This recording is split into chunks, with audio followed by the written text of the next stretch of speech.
Hello. Oh, sorry. I was just yelled at that the meeting was being recorded. Hello, everybody. Happy Wednesday, September 25th. I want to say thank you so much, as always, for the ECPL for having me. It's one of my favorite webinars to do every year. This is my first actually to do with you guys, so it's going to be a good time. It's creativity without breaking the bank. So we have a lot to cover and a little bit of time. Few things, if you've never seen a webinar with me, I'm a middle child. I'm a talker. And with that being said, you should have dinner and you should be able to go to bed at a reasonable time. So as a result, I'm going to set the stop talking alarm so I know it will go off. And then at that point, I will stop talking, hypothetically, but we'll see. So the other thing I want to let you know really fast before we jump in is that I treat all professional development essentially like a buffet, from like breadsticks to cheesecake. I'm going to give you a lot of information. My caveat in telling you that is to not shut me down because of the fact that I'm giving you a lot of information. Whatever you're hungry for, take. Because here's the thing. Anything you take away from today's session is going to be beneficial. Anything that you decide that you are meeting you where you are is just going to help our kiddos, because that's our entire goal. That's why we are educators. So with that being said, if it's a lot, stay with me. You'll be glad you did.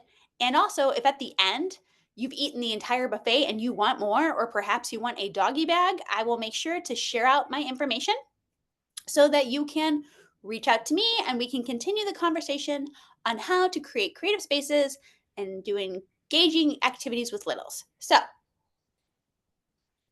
who am I? Great question, friends. My name is Rachel Giannini. I'm an early childhood educator. I'm an advocate. I'm a video blog host. I'm a mother to a child who is just incredibly ill. So hence the tea and the dirty playroom that I'm currently in. All right. On that note, pardon me, this will be gross. Sorry. Okay, let's get started. Alrighty, my friends. For this, we are going to have to engage that chat. So apropos that I cracked those knuckles, I've just pulled up the chat so I can see. Karen just jumped in. Mary Jo's in. We got Miss Scott in. We're doing great. So here's the deal. I'm going to ask you a couple of questions. And within that, I want you to fill in your answer. And then we'll jump into this PowerPoint. All right. So, friends, I don't have one with me, but a paperclip.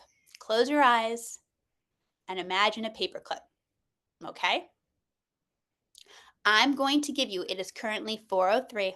I will give you to 4:05 for you to write down, not in the chat, don't do that. Write it on a separate piece of paper that you're taking notes on, or on your fingers, or wherever, but write down as many things that you can do with a paperclip. Okay, ready, set, start. So here's the deal. You have a lot of paper clips. It's not just one, okay? You have all the paper clips. You have like a Scrooge McDuckian dive large vat of paper clips, all right? You have the big ones that are comically large. You have the small ones that you're like, this couldn't hold anything. Write down anything that you can possibly do with this paper clip, okay? And again, you got a lot of them. And again, you got 60 seconds left. So with that being said, think about it. Now, as you're writing these down, embrace your younger self. Embrace that teacher, that art teacher, the person who's bored at the office. Think about it. And also, make sure you're writing down, or at least being able to tally so you can count how many you have in.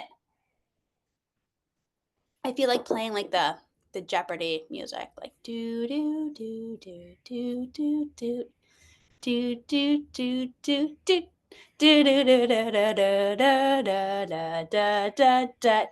It's almost time to after stop. All right, 3, 2, 1, because that's how time works. We're done. All right, so now really fast, everybody, count up how many you have and put them in the box. So you don't have to write what they are, just write the number. Let's see what we're at. All right, 5, 5, 3, 7 for Claudia. 5, 5, 5, 5. Oops, we got another 7. Claudine's got 7. Any other 7s? 10. Who's rocking my 10? Sorry, y'all are putting them in. I'm trying to go back. 10 for Queen Dixon. Yes, Queen. All right. Are we all in? Okay, we got a lot in. All right. So here's the deal. I'm going to do 2 shout outs. I'm going to shout out, well, that's a lie. I'm going to do 3. Holy crumbs. Miss Ducker just pops in here with 15. All right, we got 15. We got 10. We've got 8s. We've got 7s. We've got a whole, nobody put 0. Aces, love that. So here's the deal. Thank you for indulging me. Now, why did I do that? Great question.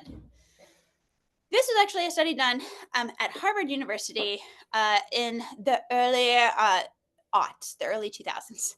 And what they did was they did this exact same thing with a variety of ages, from college graduates, high schoolers, middle schoolers, elementary schoolers, and early child. So those preschoolers, okay?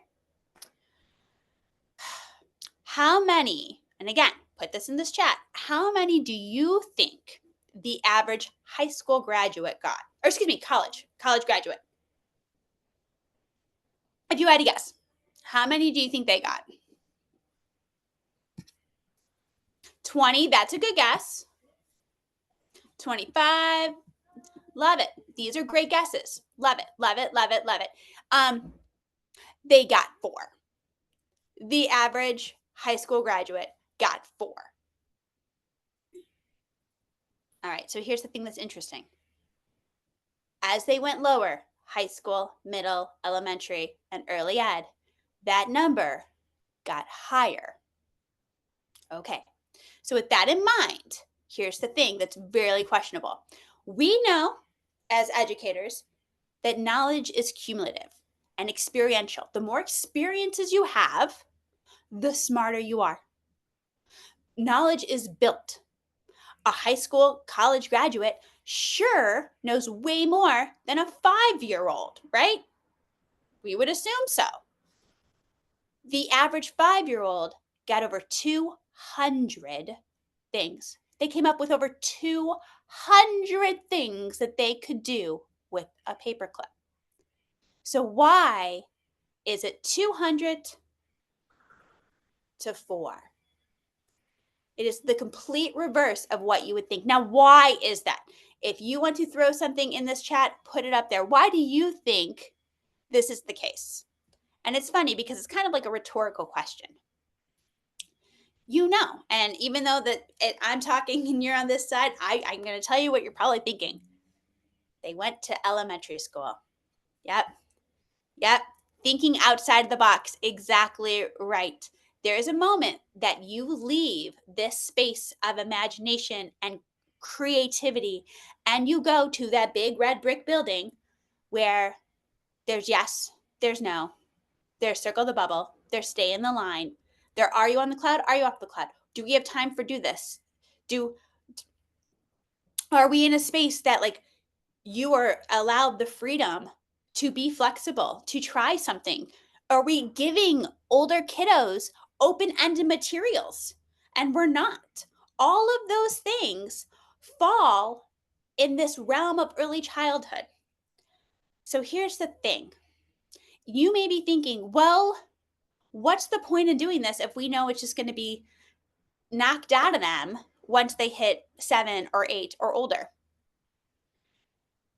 Before that kiddo enters kindergarten, we know from Harvard's Center of the Developing Brain that over 80, almost 90% of that brain is already built, right?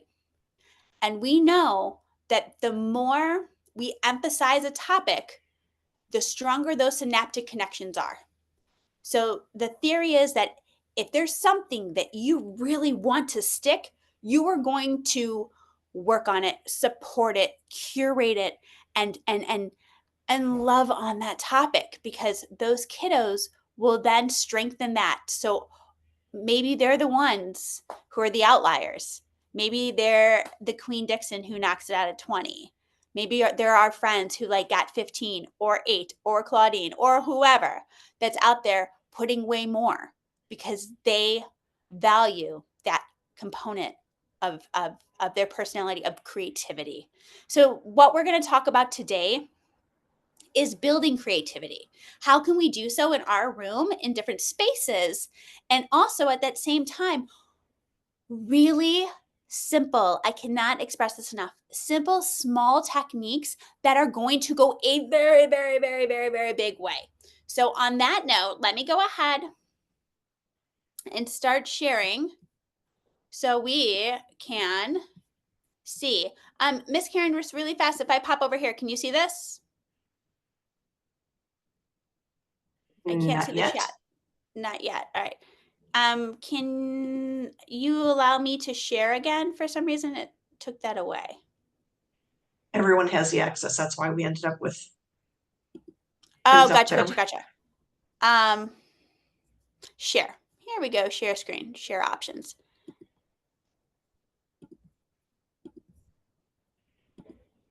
Okay.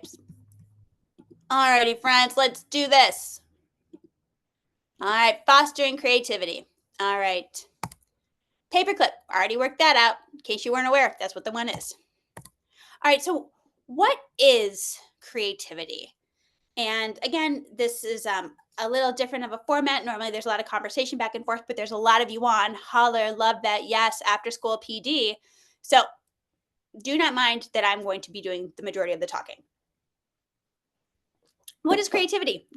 A lot of people will say things like thinking outside the box, being able to pivot, being a flexible thinker. There's an entire book series, not a box, not a stick, because there's that entire trope of you give a child something incredibly expensive and they throw it out basically or get discarded and they just want to play in that box because of creativity, because of the fact of it's their agenda. Creativity is so much. There's different components of creativity, which consists of being resilient, being a flexible thinker, being a forward thinker, being able to recall, create. In fact, the definition of creativity, which I love, and we are going to be talking about it often, is the idea of thinking and then producing. That is what it all boils down to. And I'm going to say that again. Creativity is thinking and then producing. A child or an adult comes up with a thought. I want to write a script. I want to build a tower. I want to draw a pony. Whatever it is, they first have to come up with that idea. But then, think about that. Okay, then producing. All right, well, if I want to draw a pony, what do I need to do that? If I want to make the tallest tower possible, what do I need? And think about all of those traits that are required for that child to be able to do that. That is bananas. That is some serious higher order thinking skills for a child to be able to think about that outcome, see the finished product in their mind, and reverse engineer it. And that's why creativity is so important. It's absolutely laughable that when they do all of the Forbes, we asked the top 50 companies what they look for in employees, and all of them said creativity. It's like, well, yeah, of course, because to be a creative thinker, you also have to be a collaborator. You also have to know when you need help. You also have to be able to problem solve. And it's bananas that this is something that we don't foster throughout that child's entire life until adulthood. But they get it with us. So how do we do it? We do it with open-ended materials. That is one of the first things that we have the luxury of being able to have the space and the time within our play-based settings.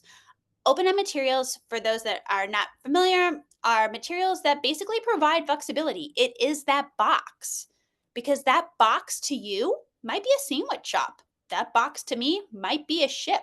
And I don't know, maybe the next day it's reversed. Maybe the next day it's an airplane. Maybe 2 minutes later it becomes a restaurant.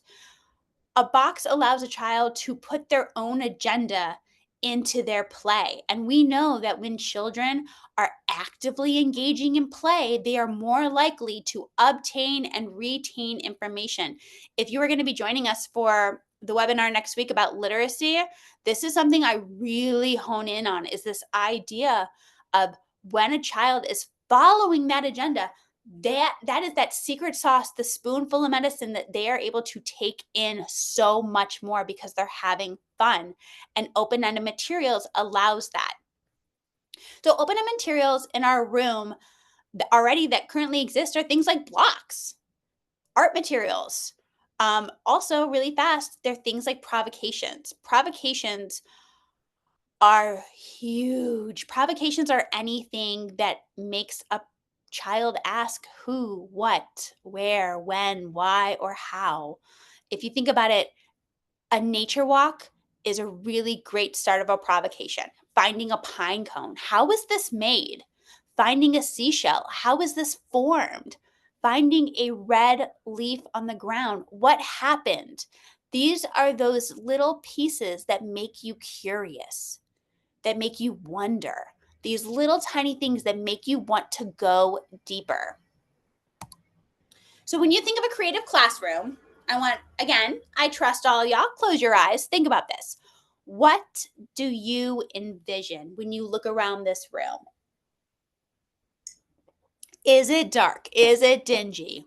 Is it bright? Are there windows? Are there plants? Is it lush? Are there plenty of toys and textures on different levels? Are there camping areas and building areas? What does a creative classroom look like to you? Now, warning, a huge warning. Some of these photos may or may not have been taken on a sidekick. And if you are old enough to remember what a T-Mobile sidekick looks like, those photos were crummy. So please forgive. This photo was taken in Colorado at a very, very fancy, fancy school. Now, this, I know it's fuzzy, but it's an incredibly creative classroom. They have a mobile of leaves and sticks. There's plant life. There's different play spaces. There's cozy areas. This classroom also happens to have a budget that's approximately $2,000 a year. You heard me. Their budget, the money that they are given in addition to their materials, are about $2,000 to buy what a kiddo needs. So this workshop is more than just fostering creativity. It is called, essentially, the underlying topic is fostering creativity without breaking the bank. Small snippet story of myself. My first job out of college was at the University of Chicago Lab School. That too had a budget that was bananas. Love that. It's great. But I got spoiled. And then I went to CPS. And I was like, where's our budget money? And they're like, ha ha ha ha ha. That's adorable. Look at this gigantic supply closet. It's like, yes, please. I do want a die cutter and I do want to laminate everything. This is glorious. But then I went to this incredible preschool on the North Shore, and it was a preschool for all classroom. And it was like, where's our budget? And they're like, ha ha ha ha ha. And then it's like, where's the room with all this stuff? Cute, not so much. And then it became a moment of like, well, what are we going to do? How are we going to support these kiddos? And the most amazing woman, Pam Carlson, and Laura Weinberg and Lynn Darren said, oh, well, easy. We have a dump day. So we'll get to dump day in a minute. But first, here's my question to you. I want you to think realistically and pop it in that chat. How much do you think the average early childhood educator spends out of their own pocketbook a year, if you had to guess? And if you just start thinking too much, you're right, because, oh, crumbs, where's the slide? Oh, that's not fun. It's $800. CNN just did a poll for 2023, 2024, and the anticipated cost of the average early childhood educator is $800 of their own budget. And yes, that is shocking, but not shocking because I'm sure that's about what you thought it was going to be. So let's talk a little bit about art and creating our art studio. So we know this. Art is literally where this money goes. I'm going to escape out of here really fast and we're going to talk and then we're going to pop back over. Stop sharing. Hello. All right. So here's the deal. Art, we know this. The markers that aren't left on the caps, garbage. You can dip them in water and try to do other things with it, but you know that's frivolous and it won't really work. Crayons, broken. I love nothing more than when a small child comes up to me and asks to sharpen pencils. I know it's developmentally appropriate. I know I'm helping their social emotional by saying yes and making them feel like they are big and strong, but so help me God. When they do it too sharp and then they break right away, and you know what I'm talking about, and you also know, I know you all do, the smell of paint that has been not sealed properly and has gone off. Once upon a time, I spent a very large amount of my budget on paint, only to have entrusted a 5-year-old to close them up. It was a foolish mistake because all of the paint went bad. And you know that smell, the smell of money burning. So art is far and away where we spend all that money. There's nothing more frustrating than a child who takes like a piece of paper and draws one line and they're like, I'm done. It's like, no, you're not. Turn that over. Turn that over. You are not done, my friend. There is more to add. So on that note, it's frustrating because if you're thinking about creativity, thinking, and then producing, art is the fastest way to get to that end result. Because while you may say, I really want to build a tree, that's adorable. We can do this in lots of different ways. Might involve clay. That's art. It might involve paint. That's art. It might involve drawing or crayons. That's all art. With that being said, in our world of early ed, producing 90% of the time is an art project. And again, art is one of those things that it is a resource that's diminished. When it is gone, it is gone.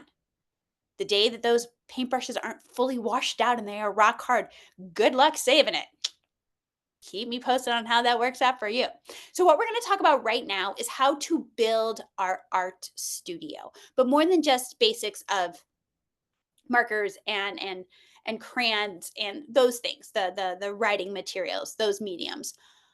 I want to talk to you about what does it look like early September to rethink your art studio and create a loose parts art studio.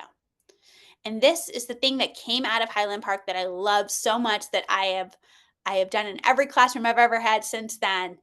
It is a dump day. So you have all been given a letter, or you have access to a letter because I sent it over to Karen. That is your dump day letter. It is essentially a note that is going to go home to parents, basically saying what art does. It works on creativity and resilience and flexible thinking and problem solving and yada, yada, yada, yada. It also talks and says, hey, we need your help. Please provide loose parts. And then it goes into saying what a loose part is. It's an open-ended material that can be something on any different given day. A cotton ball could be part of a snowman one day. It could be in the sensory table another. And talking about how these materials are able to be flexible. Because keep in mind, you and I know all this stuff. Parents maybe don't. And with that being said, you are also going to send home a paper bag, right? Like not a big grocery bag, because then the parents are going to fill that with crap and you don't want all that. You want a tiny bag of stuff, not a big bag. So a little grocery bag. Just go to the store, pick it up, send home the letter, and send home the bag. And when you do that, put in we are going to have all the bags in by October 5th. Okay, now let's get back to sharing so you can see what this looks like in action. Share my screen. And yes, I will make this noise every time I share stuff. Sorry, not sorry. That's just how I roll. Play from current slide. Yes. Okay. All right. Oh, there it is. See, we got there eventually. All right. Dump day. Let's talk about this. All right. You have sent home this letter. Check. And as you can see, if you already have a copy of that letter pulled up at the bottom, it does ask for things like fabric or bigger things that will not fit in that bag. Connect with the parents offline. Be like, if you have fabric, awesome, hit me up, do it. But like, let's get these bags in on time. So it is, I'm making up a date. It is now October 5th. Hold on one second. Excuse me. Excuse me. It is now October 5th. It is first rug time. If you happen to have those large rolls of paper, jealous, love that. Pull some of that off and put that in the middle and have all of the children sit around. If you do not have that, simply bring a sheet home, from home, but like a plain sheet, nothing with designs, because you're going to have the children sit around and you're going to dump. 3, 2, 1, dump. Now, here is the first thing I need you to really put your best listening ears on. You are not going to say, "What do you see?" A, we are working on executive function at this point. These children have to sit and look. B, this is already the first stage in creating because they are going to be creating a story, a narrative. And what I mean by that is simply rephrasing, not like, "Oh, children, what do you see?" But hear me, what do you notice? Because by saying, "What do you notice?" then the entire answer is different. What do you see? I see a bottle cap. I see a marble. I see a rock. I see a pine cone. What do you notice? We all went to the same parade because we all got the same like swag. Our moms all drink the same wine. I noticed that we all brought yellow things.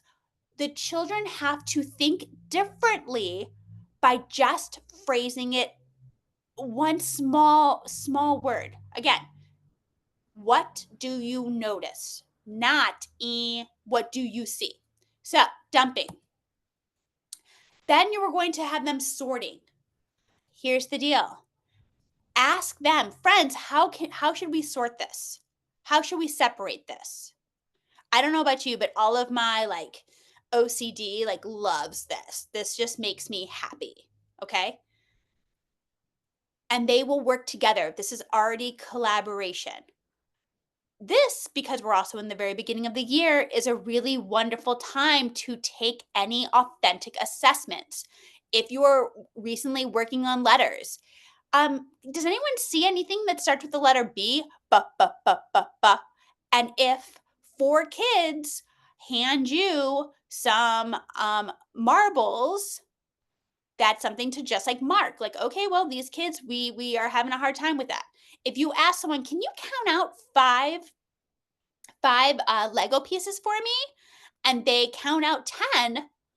Again, this is a way of just taking this running authentic assessment because one, this is not, doesn't feel like a test. You are working together, you are collaborating. So asking them to do something within this moment under this context is a really great way to just see where these kiddos are.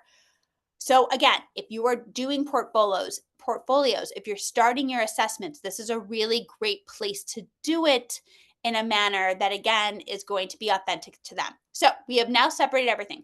Here's the deal. This will not all happen at this rug time. The big rug is going to be off limits this day. You are going to go ahead and say that this is going to be essentially a small group area. You're going to have children come over in smaller groups to help finish separating. And again, that's when you can really get this running assessment. Okay. I love this. Yes, let's elephant in the room. They are mason jars. I ask for mason jars. I have now done dump day. That is hard to say. Done dump day. I have now done dump day personally about 12 times. I have had people all across this country do dump day and ask for mason jars. And as far as I know, I have never gotten a complaint that one is broken. However, here is the deal. You know your school. You know what's allowed. I work very hard with my kids of if this breaks, what happens? If you need help reaching it, what could you do?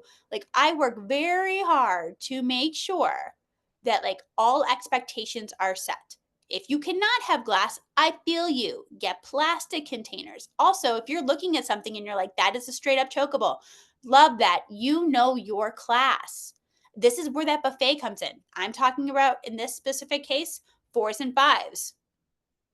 If you are in a younger class, think about what you are bringing into your room. You know what your director is going to say no to. So just, take some things off that list that is on that piece of paper. But let's get into this really fast because I want you to show, oh, excuse me, I want to show you how utterly incredible your room is about to be for free. All right. So in this first container, we have puff balls. In this chat, let's start talking about what can we do with puff balls. You can paint with them. You can put them in the sensory bin. You can simply throw them at each other. You can count them. You can sort them. You can pick them up with tweezers. You can work on math. You can work on patterns. You can do a what if we drop a pom pom versus what if we drop something heavier. We can do science. We can talk about what it feels like. What does it feel like if we get them wet and freeze them? We can talk about alternating patterns and colors and counting and stacking. Friends, this is math, this is science, this is sensory, and this is art. All of this from this one. Oh, and also like if we're throwing them at each other because it's been February and we're locked in a room forever and we don't go outside, this is also an opportunity to have a mini snowball fight. This is some gross motor and just setting off steam, social emotional. So we now have covered the majority of our academic areas with puff balls, right? Open-ended material. All right, next up, we have beads. Pop in this chat. What can we do with beads? Super simple. Let's go ahead. Same thing. Let's get out the tweezers. Let's sort. Let's get out some thread and let's make some really awesome jewelry for our dramatic play area. Let's work on patterns. Let's work on number sequencing. Let's work on addition. Let's work on subtraction. This is a really great math manipulative. As the reason why we have them, again, we know this math is really abstract. And anything that we can do to make it concrete is huge. So going ahead and having it where the children can touch it, engage, count as they are, again, following their motivation to make that awesome necklace, that awesome friendship bracelet. All right, next up, we have marbles. We got marble rolling. We got, I don't know, just playing marbles. So we have art, we have games, we have let's get the ramps out, let's roll them down, let's do some science. Let's talk about velocity. And the one behind it is a little hard to tell. Those are like silicone bracelets, like silicone, the old, not old fashioned, golly jeepers, Rachel, like the Live Strong bracelets. This is from a class that had those at a park, like a parade, and every kid brought those in. Basically, the kids ended up making like spiral graphs with it, and they made a big ball that they. It was actually a really cool exploration because that little, like, they made a ball, like a rubber bouncy ball, and it was, we like put it out to them at the time. It was like, well, could you make this the biggest ball ever? And then that turned into us exploring all of those amazing Route 66, like biggest ball of twine, biggest shoe, biggest cow, biggest pumpkin, and like the Guinness Book of World Records. Again, all because of something that they brought in for dump day. And last but not least, crayons, because, we all need crayons. All right, so the cost of this, my friends, $2.23 because of the bags. You have now filled your entire room with every single area now has some new material. Your art area is super stacked for $2.23. Also, something really small, but it's worth saying that when children are bringing something in from home, they're already attached to it. And you know this. So they spend more time in this classroom than anywhere else. So because of that, when they bring in things from home, be it a puffball, be it a piece of a game that they play or a cork or whatever, then all of a sudden they have a relationship to that material. And again, that helps with retaining and obtaining information. All right, so this is going to that room. Oh, crumbs. No, no, no, wait. This, oh my gosh, this thing got all out of, I'm so sorry, friends. Things got a little kazoo. So we're going to hit on leaves. And let me hit escape, and then you can see my face, and then we'll come back to it. Stop sharing. Hi. Okay. I'm staring at the window right now, and many leaves are starting to fall down. I currently still work at a school 3 days a week, and guess what we're working on right now? Leaves. Shocker, because I'm sure most of you are as well. This is, again, going into this idea of taking these moments that the children give us and capitalizing on it and really reinforcing the idea of creativity. So bear with me for this little story.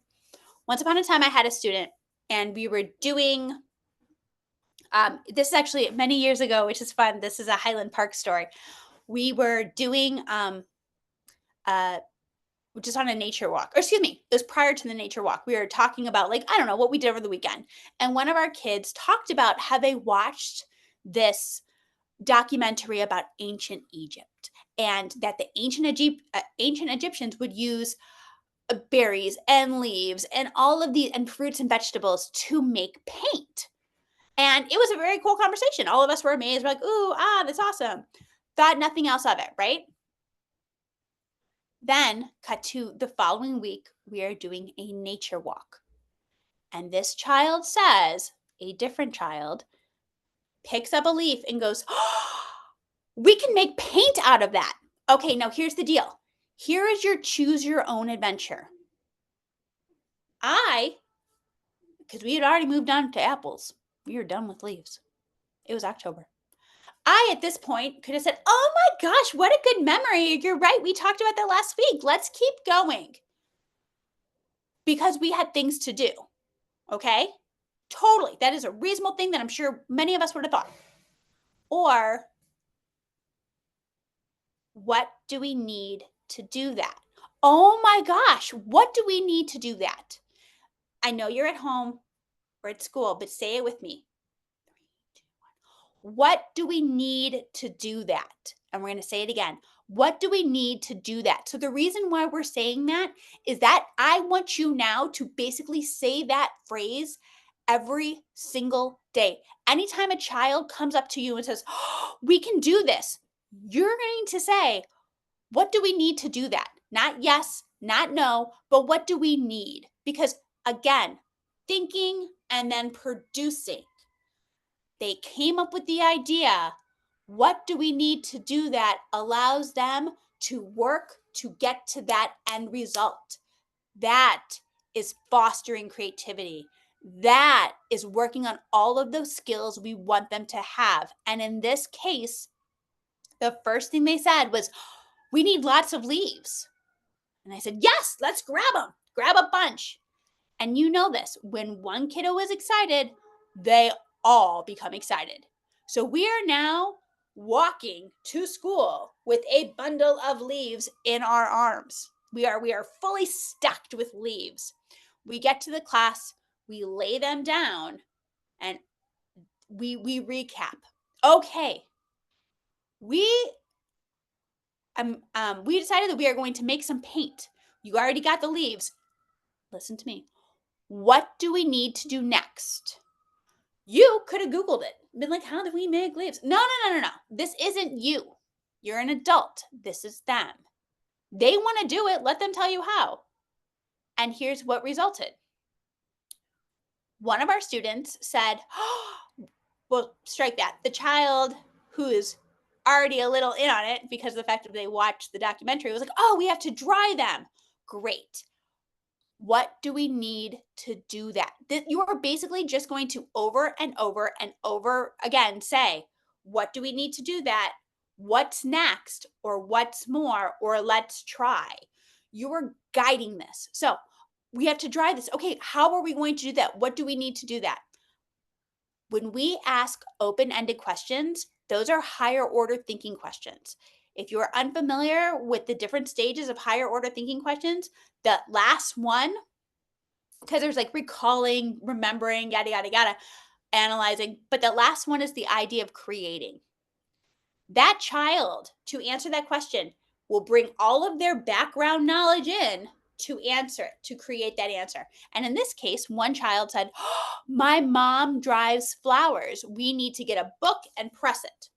Makes sense. So we did that. We grabbed all the books, we grabbed a bunch of blocks, we grabbed wax paper, we laid them all out. We went home. It was Tuesday, we came back to school. Were those leaves dry? No, that process takes ages. You know who doesn't have patience? Small children. So then it turned into, okay, this didn't work. Pivoting, flexible thinking, problem solving.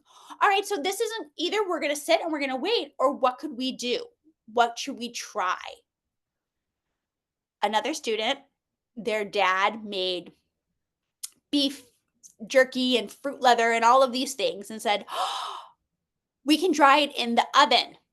Let's go to share screen because this is a big warning. Share screen, share the entire screen. Going up here, playing from current slide. What do we need to do that? Friends, do not do this. Or you can do this, but not how I did it. I have never dried anything in my life, and I put these leaves in the oven at, 425 degrees for a short amount of time because I thought that's how this works. It is not. This, while did not cause a fire, it smelled like a fire. It smelled like burning. So, you can dry leaves in the oven. That is a thing.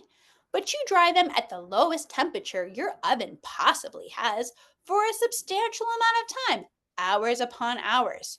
If you do this quick and dirty method, it will not work. You're welcome. I learned our lesson for everybody. So now we have these leaves. And what do we need to do next? We have all of these leaves. What are we going to do? The children are sorting them. They're sorting them into what ultimately these paint colors will be. Burnt, I think it ended up in purple. So now we have sorting. We have counting. We're doing math. We're doing science. We're doing art. And again, all of this is from their agenda. Me asking, okay, well, what next? What do we need to do now? That turned into, we need to grind it up. I talked to this little boy's parents. He's now a teenager. I talked to his parents about maybe 3 months ago when school was ending, and they were talking about all of their early childhood memories. And he mentioned that he remembered making paint and the fact that this boy is now a teenager. And when I was like, oh my gosh, I have this whole photo of him, and I was talking to the parents about it, and she was like, basically like, oh my gosh, my son remembers that. So again, when we give them experiences that they take ownership, amazing things happen. They become teenagers and they remember making paint. So in this case, this boy is now grinding up all of our leaves. He is using a pestle and mortar, and then behind him is a fry screen that we're using as a sifter to just push through all of those bits. And now that we have all those bits, what do we need to do that? And again, they all said, after a lot of back and forth, that we needed to mix it with a liquid. There was a conversation. Do we use water? Do we use milk? Do we use oil? We did science experiments. Which worked the best? Oil worked the best. Friends, it became a garbage fire. Everything became oily. It was awful. However, the children loved it. They loved it so much. They used this weirdo, I'm not even going to call it paint, liquid, before they used any store-bought material. It was so funny because they were devastated when all of it ran out because of the fact that it snowed and they couldn't go out to get more because they wanted to make more paint. The paint that was chunky and all brown. But it was 1 week. It took 1 week, and a 14-year-old kid still remembers it because it's something outside of the box. That walk on that day, oh my gosh, we could make paint with that. Could have turned into great memory. Let's keep going. Or it was one table.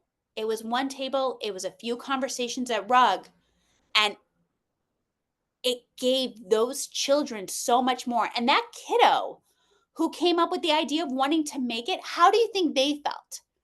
To have their idea championed by the entire class. That child was is a second English as a second language student who was really shy. And for a week, everything like in his world changed. He became the kid that started the paint. And they would mention it, be like, well, we should do it because he said it. In the world that you can't tie your shoes, you have to ask to go to the bathroom, and you can't reach a doorknob handle. Having an entire group of people rally around something that you came up with and working together to figure it out and to have those lows and highs, that is huge.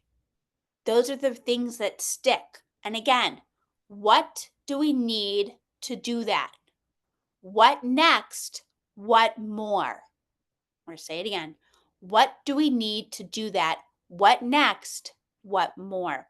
Now we have about 10 minutes-ish left, and I want to go through one more exploration because that exploration was free, and there are leaves outside right now. So if you want to take on this, it is something that you can do. It is super apropos. Let's go ahead and pivot to the next exploration. But before I do, crumbs, because I can't see your chat. Again, it's just gonna be a lot of me talking, but please answer and please keep putting things in the chat. It's fun to come back to them. All right, so let's go back. Sharing screen. Yes, we're doing that. All right. Guess the cost. Yeah, it was free. You know it was free. All right, we're going to skip that really fast. We're going to get to space. So here's the deal. Space is something that we often take on in many of our classrooms. In this case, the kids wanted to not talk about planets, but they wanted to make a rocket. All right. Again, Miss Rachel, let's make a rocket. Okay, what do we need to do that? Well, we need, it was funny because I'm very impressed that nobody said steel. There wasn't like actual rocket material, but it was, we need cardboard, we need all this stuff. Be like, okay, well, what are we going to do first? And because everybody comes with their own experience, some children whose parents are architects are like, oh, we need a blueprint, like a house. So they all designed different parts of this house. And then we started construction. Now, here's the thing I need you to hear because we're going to talk again about how to get money. All right, we have to go to escape because you got to see my face on this. You are part of a community. By the time these kiddos are 5, they have a sense of who they are in their family, who they are in their school, and who they are in their community. If you work with this community and build partnerships, they have a better sense of self. Okay. I used to fear asking people for things. Get that out of your head right now. They want to help you, but it is reciprocal. So here's the deal. In this case, went to the local, it was like the Walmart or the Target. It was the Target. And asked for boxes. I didn't ask for money. I didn't ask anything. They gave us a ton of boxes. They have stuff. They would love to give it to you, but here's the deal. This is now a relationship. If they give you something, you owe them something. And what you owe them is a thank you card signed by the kids. What you owe them is a picture of the final project. In this case, that Target got a photo of their completed rocket ship and they put it out on their like community action board, like by the checkout. That's those kids' Target. Every day that they went to Target, they could see their rocket ship. So the next time that like you go back to a store, they know that they're getting something from you. Now, here's the deal. Look at my face. If you're not looking at the camera, look at it now. I'm going to give you a surefire way to make sure that you get things from small businesses. You're going to go in and you're going to make your ask, something small. Tell them who they are, who you are, tell them what you're working with, who your audience is, your kiddos. And if they say no, you go like this. You have nothing for the children? And pause and go, nothing for the children? Almost in disbelief, and then go, oh, thank you. Have a nice day. It has happened once, and what resulted was getting like 15 pies. Long story short, different day. Nothing for the children is huge, because here's the deal. You are part of a very vast community. Tips, me to you.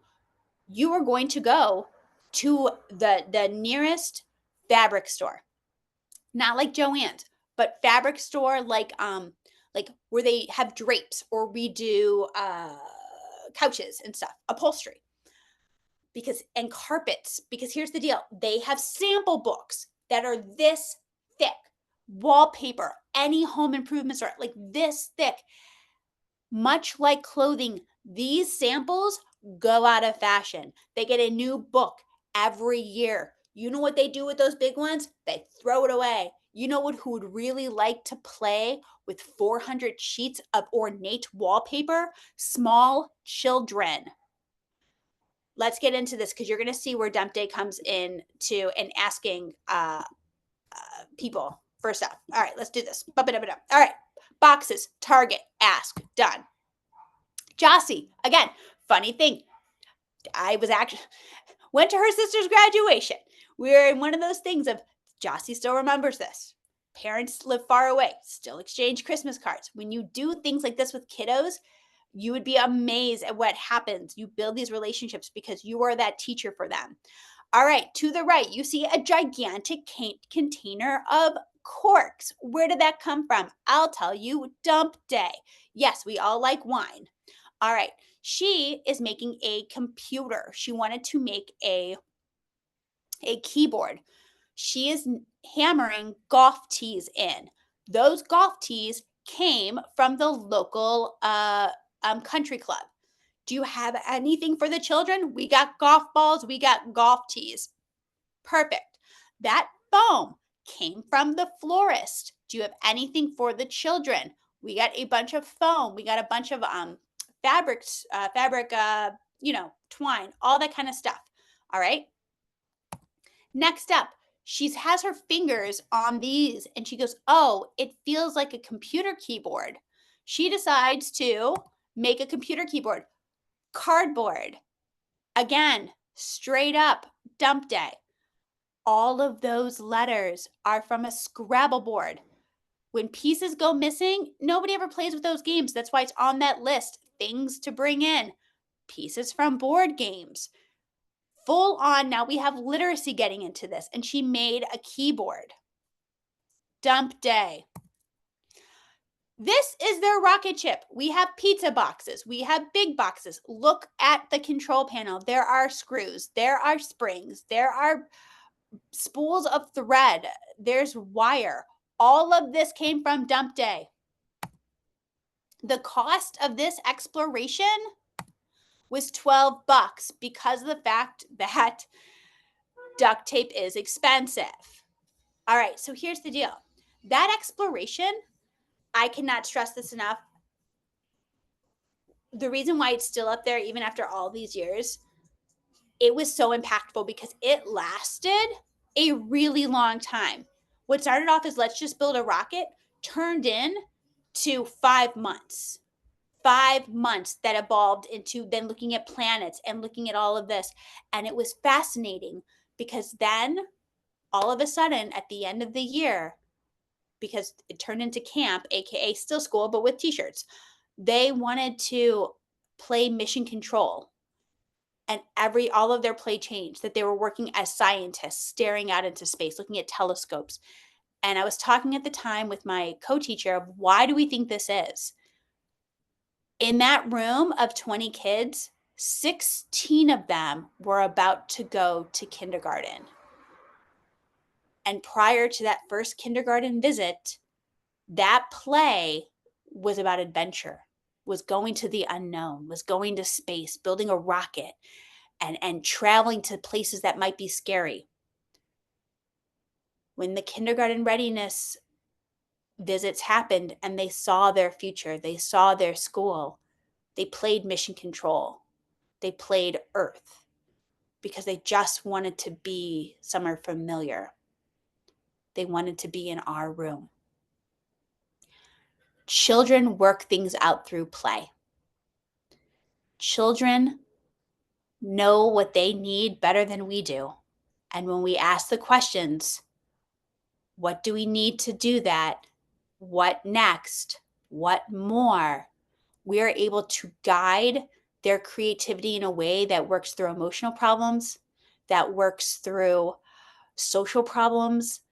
It is really powerful. And again, in a space that 1 million neurological connections are being made every single second in a small child's brain, if we reinforce something like producing, like creating, those are the things that are going to make them who they are.